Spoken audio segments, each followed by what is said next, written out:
Today we're going to talk about how your home can actually be killing you. And I know that sounds crazy, but my guest today is going to share some shocking information that you're really going to want to know.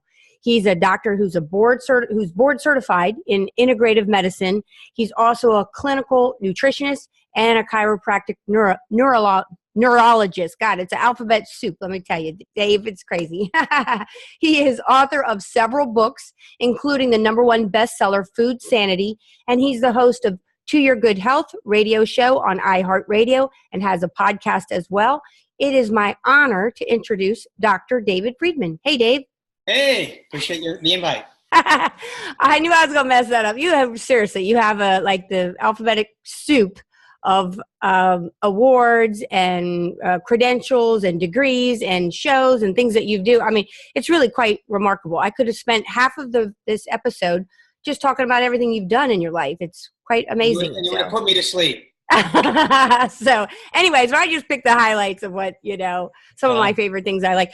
But I know you were just on Fox News, in fact, talking about some of the dangers in the home. So let's really start there with kind of what do we need to be afraid of in our houses? Well, I mean, there's a few things, and it's the hidden things that you don't even think of. Starting from the carpet that you're walking on. If it's the stain-resistant carpet, it can contain what's called PFOAs, which is called perfluorooctanoic acid, which is a mouthful. And it's also a mouthful if you're using your nonstick cookware. It's the same stuff that we've all heard that's bad, but people don't realize it's also in the carpet sometimes that you're buying for this stain resistant. And, my view is this: you're better off having a stain that you got to work a little harder for than having this chemical that you're stepping on barefoot, because PFOAs have been linked to autoimmune disease. They've been linked to cancer. They've been linked to obesity. That's right. Can you imagine eating right, exercising right, and your carpet could be making you fat? Who knew? I like that. I might have to use that title. Is your carpet making you fat? Yes. And so it's also the stain-resistant furniture, the spray, the nonstick spray, the Scotch Guard. You got to avoid that stuff. I mean, it's convenient because, hey, it's nonstick, but you know what? You're taking a risk. You're risking your health by putting this stuff on your furniture. So definitely that's one thing that you don't realize on the floor when you walk in. And also it's on nonstick cookware. Who knew? You're eating healthy, all these healthy diets and organic. You're putting it on this pots and pans, and it can actually be making you fatter because it increases fat cells. That's been proven. And in fact, Harvard just did a study and they showed that more people that are overweight have more PFOs in their bloodstream than people that are thin. So actually, people that are bigger have these chemicals. They're called obesogens. They make you bigger. They're obesogens. And that's what I cover in my book, Food Sanity. It's not necessarily the food, it's these chemicals. So that's one place on your carpet. Another place, if you're looking at your home, as you would not think about it, is your curtains, your shower curtains. You walk in, you look at the bathtub, it looks nice, but if there's plastic shower curtains there, it might have something called phthalates, which is an obesogen. It's a chemical that actually wreaks havoc on your hormones. It's a hormone disruptor, and phthalates are what makes plastic elastic. So a lot of times it's what makes plastic move a little bit better, and it's also in piping and stuff. But think about this. So you're actually exercising, you're eating right, you're on a diet, and you're in your shower, and this hot water hits these chemicals in this plastic, and you're breathing it. It's getting in your system. It's creating the increased fat cells, but it can be creating autoimmune disease as well, and it's been linked to cancer. So, we're a sick nation. We have more cancer now, more autoimmune disease, more obesity than ever, and people don't know why. They're blaming it on their food. A lot of it is in these chemicals. They're called obesogens, and it's in your house. It's hidden. Wow. Those are two biggies. Wow, that's really amazing. I mean, when you think about in fact, now my daughter's 28 years old, and I told her recently, we were talking about, just how much heavier people are now. And I was telling her that when I was her age in my 20s, I mean, everybody was thin. Guys were thin, girls were thin, they had abs, they were just really, and it's not like everybody worked out. Nobody really worked out back then. At least I certainly didn't in my 20s, not really. Right. And so it was amazing. So what you're saying is that since then, since the, early mid 80s, whatever, is that much changed as far as? Yeah, the funny thing is everybody has a six pack. There's just a piece of fat covering it up. Yeah, very true. Yeah, so it's the fat that's covering up these people that are bigger now. That when you were young, you're right. You're looking at the young generation; they shouldn't be overweight. But they are now the majority. But it's not just the '80s. If you look back, and people blame their genes on why they can't fit into their genes. And I say that's not true, because if you look at your great-grandma photos from the early 1900s, or even go in the 1800s, late 1800s, you've seen those old photographs, the black and white. Mm-hmm. What do you notice about it? Everybody was thin. There was less than 3% overweight back then. Today it's 70%. So you can't blame your great-grandma on your weight problem or your illnesses that are so common. It's these chemicals they weren't subjected to. They ate better. They didn't have all these toxins in their pots and pans, or their shower curtains, or their carpet, or their water, which we'll talk about. But, they lived a simpler life. It was pure. They didn't have these coloring and hormones and artificial, these antibiotics that they inject in all these animals, and they're obesogens. They make you fat. Wow, that's really incredible, because you think about, anymore you hear a lot about the different stores that have natural products, and whether that's food products or whether it's just even cleaning products, things like that. So is that the way to go? How do you deal with it then, since you have so much information about all of this in your own personal life? Do you have a shower curtain? What do you do? Listen, this phthalate free shower curtains are not expensive. Just go to Amazon and they'll have it right there. You can go to Bed Bath & Beyond. It's phthalate free, and that's pH. It's a pH, it's silent, so it's not TH like it sounds. And just type it in there, and that's the best way to go. It's these obesogens we're subjected to. It's easy to avoid them. For the nonstick cook, just go with stainless steel, go with tempered glass, go with ceramic. Simple little change in the way you eat means you're not getting a mouthful of these PFOAs. So and that's what I share in my book is, it's not about the food. My book's called Food Sanity. You think it'd be all about the food, but it's not all about the food, folks. It's about what's inside the food, what's wrapped around the food, and what you're cooking your food on that is creating the obesity problem. It's not, if it was about food, how come all these great Nutrisystem and Weight Watchers, great programs, and all these plant-based diets, and these people are still overweight? Yes, wow. It works initially, but look at them in a year. Studies show a 95% chance that you're going to gain your weight back, or then some, within a year of going on the diet. So you can't blame the diet. There's some good food programs. People start off eating the right food, and what happens is it doesn't work anymore, right? Now they start and they get discouraged and they get off the diet because they're gaining the weight back. The key is getting rid of these chemicals. These plastics that you're storing your food in, that could be an obesogen. How do you know? It's called BPA, bisphenol A. It's the chemical, and you want to look on the bottom of it, and also on your water, bottled water. And if you see a 3 or 7 code, stay away. It's got an obesogen. If it's 1, 2, or 5, it's okay. So just knowing that alone, and don't ever have plastic containers in your car in the heat that you're drinking from, because that heat brings it right into your system. So that's something you want to worry about as well. So if it's 3 or 7, stay clear. If it's 1, 2, or 5, it does not contain the BPA. Wow. So if it's 3 or 7, then it's going to be working against you. So it's going to contribute to that extra fat layer, really contribute to obesity. Yeah, and it's a synthetic estrogen, so this is why it's called a hormone disruptor. It disrupts your hormones. So a lot of females, they blame, I'm just overweight because of my hormones, and I'm just over 40 and over 50. Again, show me a picture of your great grandma. If she was overweight at 50, 60, I'll believe it, but you know what?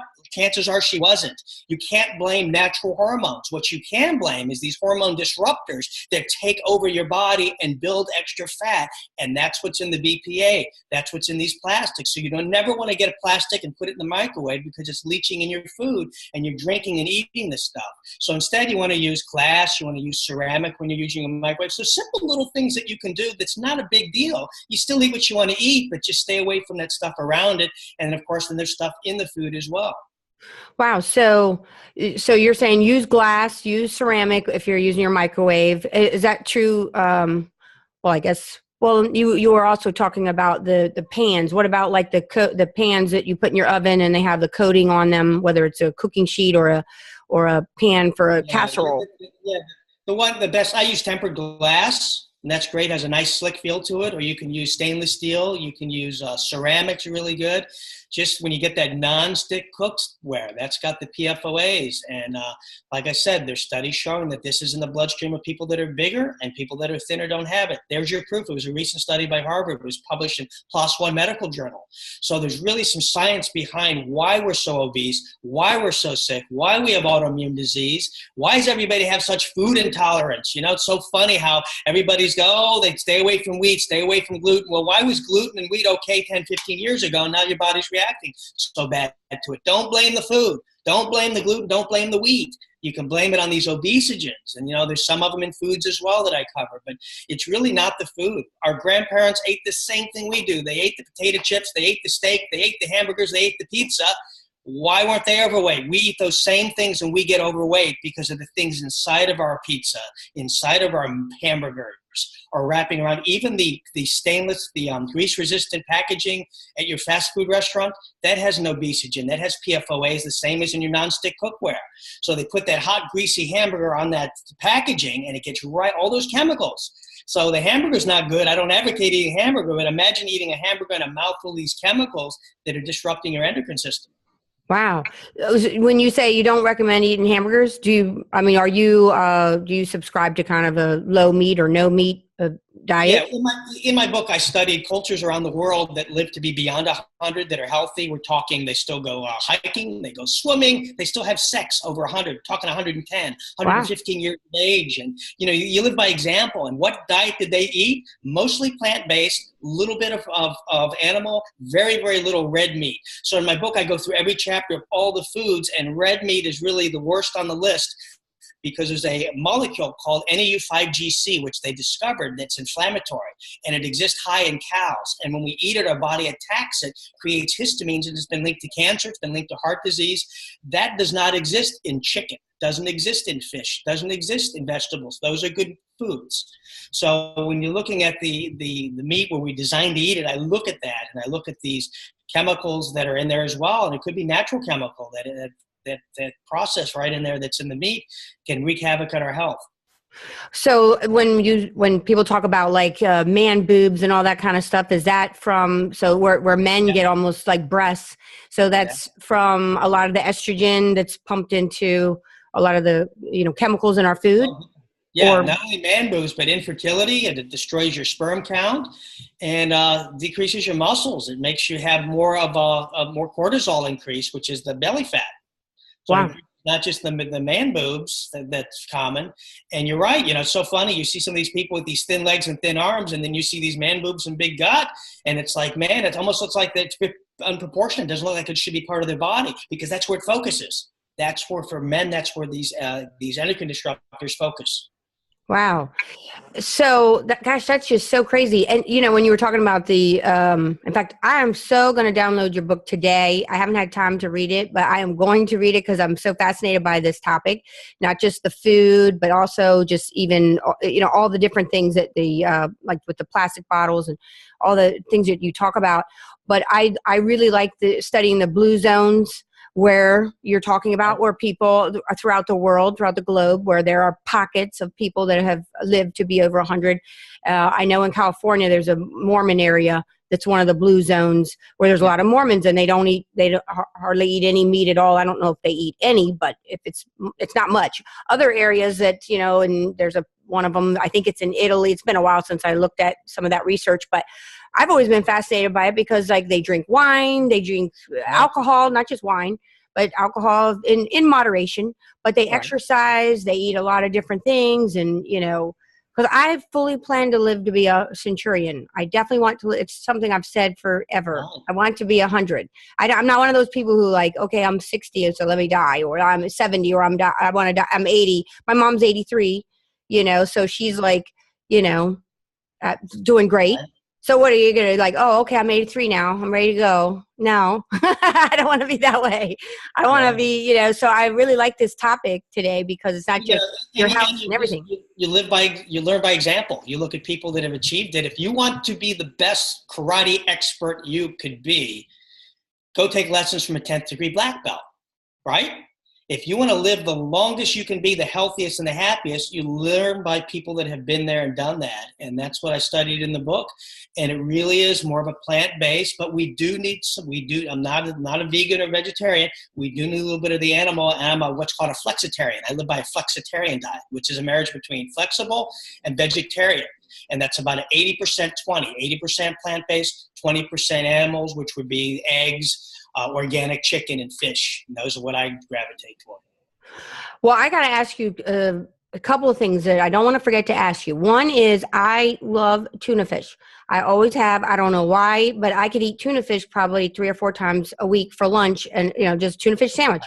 And I know that there's been a lot of criticism about tuna and fish in general, and the mercury, that you can't eat it that often. Once a month is good or whatever. And now you talk about, I know that that's not true, right?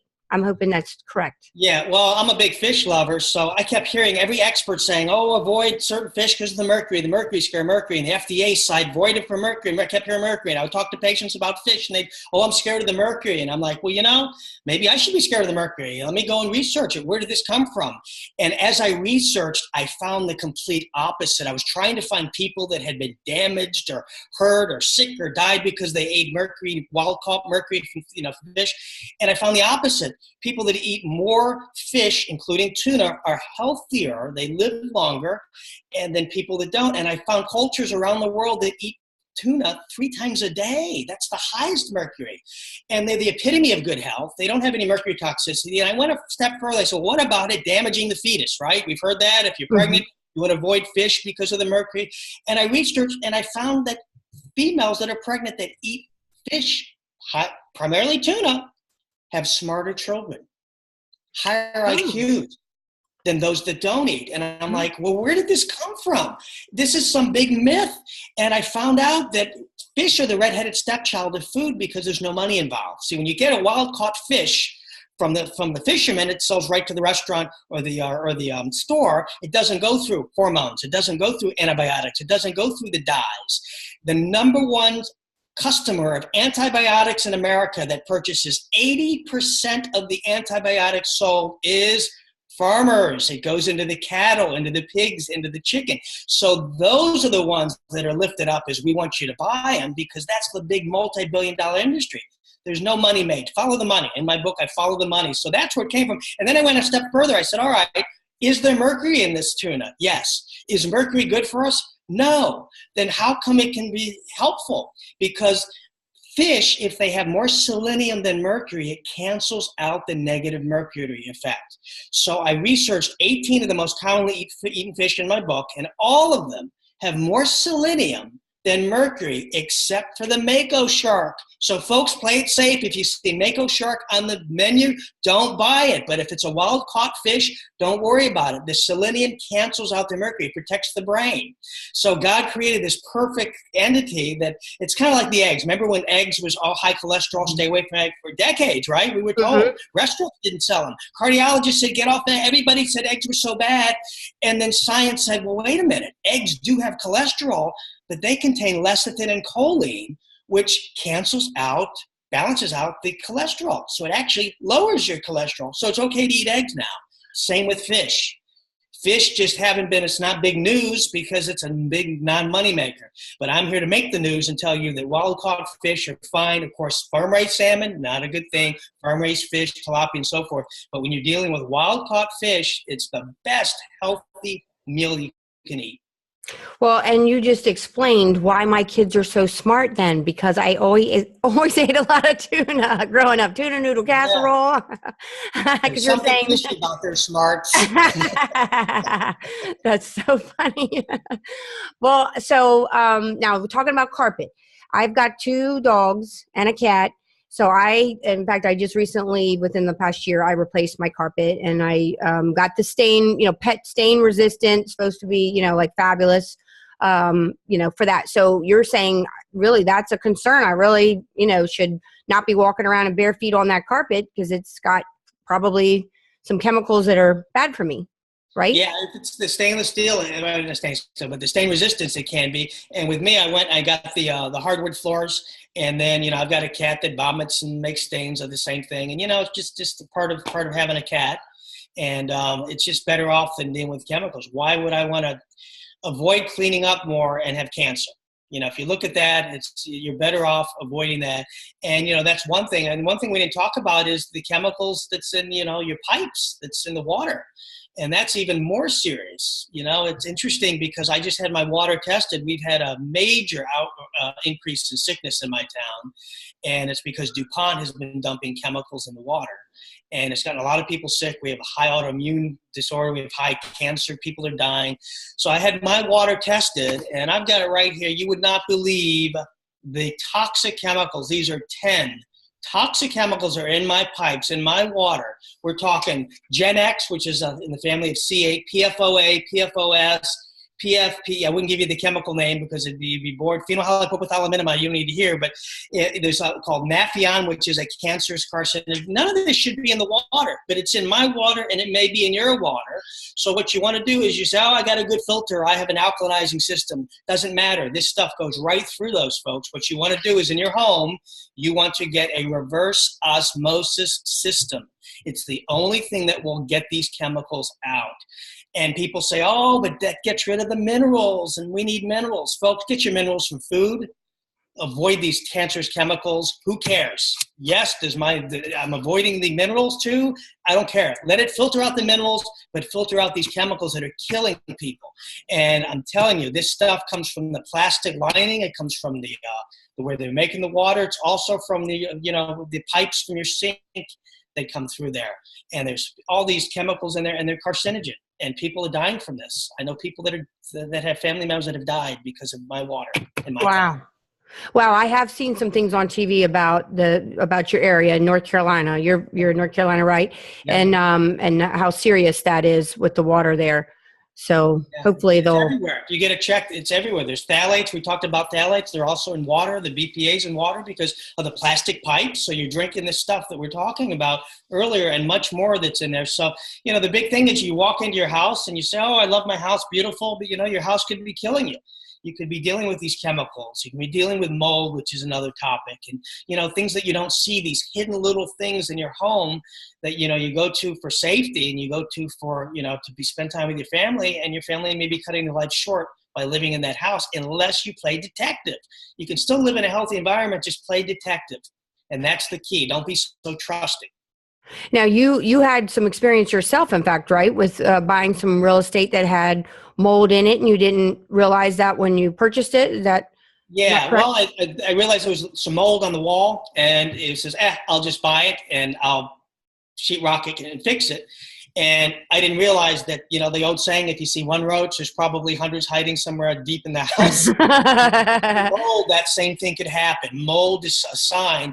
And so I went and bought the home. I went and just got that fixed. I slept in the house while I did some repair work, and I was getting just the worst sinus, the worst coughing. My eyes were puffy. I was having a hard time. It's like, something's up. I don't get sick. This is just not like me.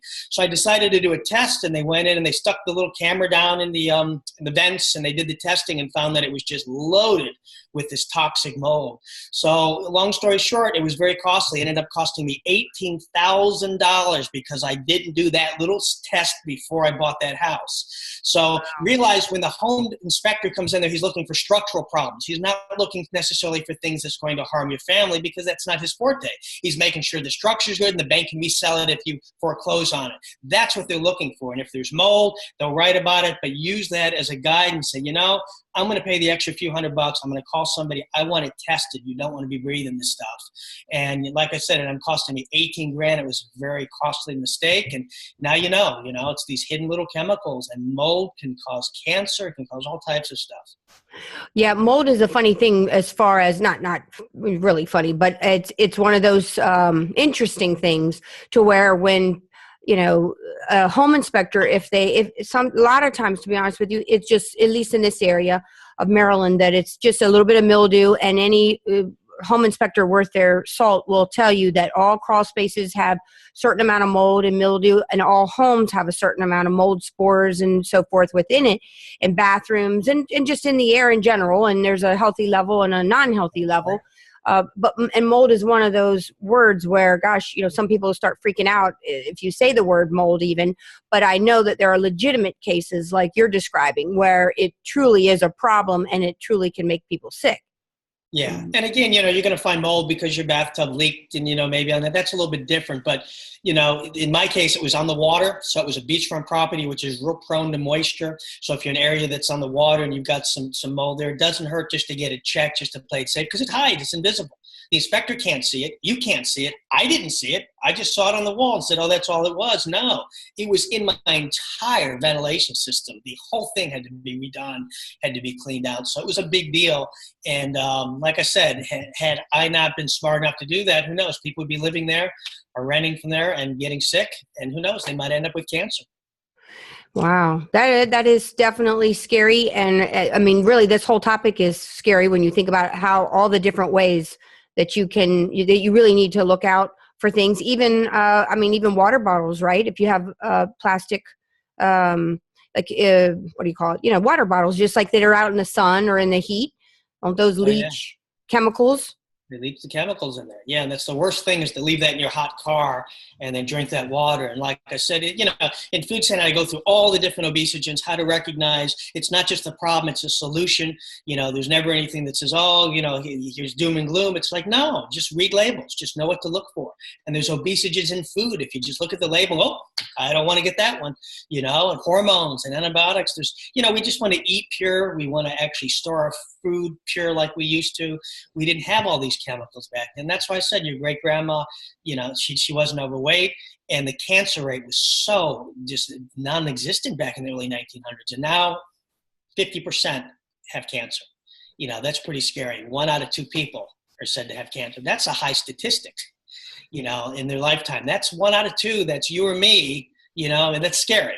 Yeah. So something's going on, something's causing it, and it's not from the food. It's these chemicals that are around the food you're subjected to, that you're stepping on. And, even your water, who would have known that, I got this great water filter and you're drinking tap water, could be causing this cancer. This stuff is ridiculous. This should not be in drinking water. This is a travesty. And what's sad is people trust the city that they're keeping our water supply pure, and they stick their face in the sink and drink it, or they brush their teeth with it and they bathe in it. This is disgusting. This is not just my town. This is in towns all over the country. And that's why you need to say, it's a few $100 for a water filter.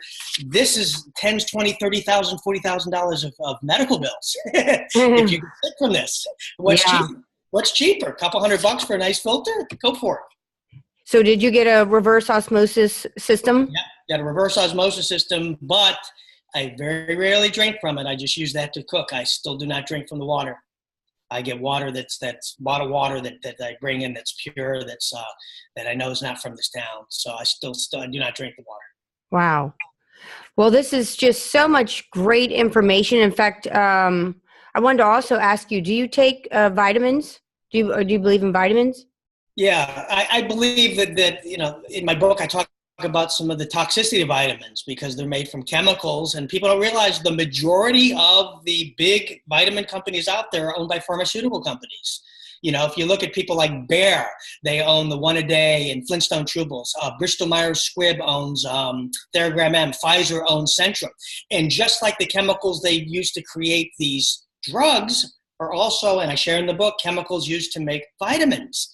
And we think vitamins are natural and, it's a dietary supplement. There's absolutely nothing natural in these vitamins I just named. They're all dead. They're all chemicals. If you let them sit out for a week or 2 or 3 or a month or 2, it doesn't change color. Slice an apple, let it sit out, and it's going to die in a few hours. Mm-hmm. So actually, I'm a formulator of Choose for Health, which I've never talked about, because in my book, I kept my product away, because I always say, don't trust anyone who has ulterior motives. So in my book, I actually recommend competitors of whole food natural products. which are good, which is what I formulated. My product's a chewable. It's Chews for Health. It has all the vitamins, minerals in a natural form, but if you let it sit out and you come back in a few hours, it starts to turn brown because it's dying.